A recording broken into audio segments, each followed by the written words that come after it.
За нешто повеќе од 40 дена ќе дојде нова година, а земјоделците во полињата помеѓу Кочани и Грдовци се уште се во трка со времето да го ожнеат оризот и да го соберат родот од полињата. Денеска еден комбајн жнееше во атарот на Грдовци, борејќи се со каливите и водени ниви. 16 ноември е температурата нешто може би 1-2 степени над нулата, а голем број оризопроизводители се уште не ги ожнеале своите површини.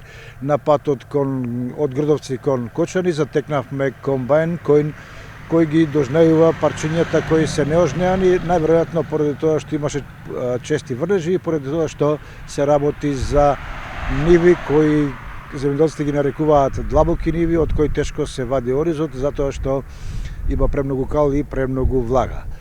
Оно што е најбитно и што може да се забележи на теренот дека на овој потек нивите главно се со слама, односно сламата не е собрана, што сепак представува уште еден проблем кој веројатно ќе се расправа малку подоцна кога ќе започне палењето на страништата и кога Кочанското поле или Кочанската котлина ќе се претвори во една опожарена површина. Преку патот, друг земјоделец на грб ги изнесуваше снопјето од каливата нива и ги складираше во друга нива, поблизу до патот, спремајќи се за вршидба. Во едната нива заглавил комбајнот, па другата му останала неожнеана. Морал да плаќа аргати за да ја ожнее на срп. Не сакаше да зборува пред камера за маката со жетвата оваа есен, но објасни дека дождот ги упропастил.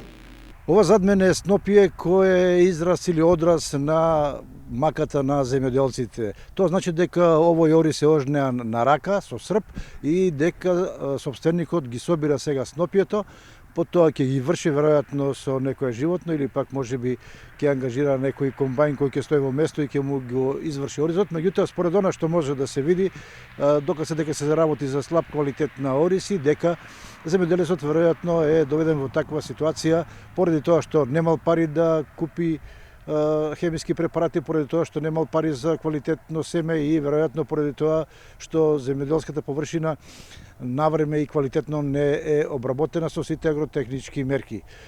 Ние веројатно ќе ви возможиме да го видите и собственикот кој во моментот ги пренесува снопјето на оддалечност од околу 200 до 300 метри до ова место овде каде што потоа би требало да следува вршидба. Инаку комбајнирањето чини 1000 денари за декар, што е стара цена и не е скап. Само е проблем што во некои ниви не може да влезе ни комбајн, ни трактор, па поедини земјоделци буквално се оставени сами на себе да спасуваат што може да се спаси од родот.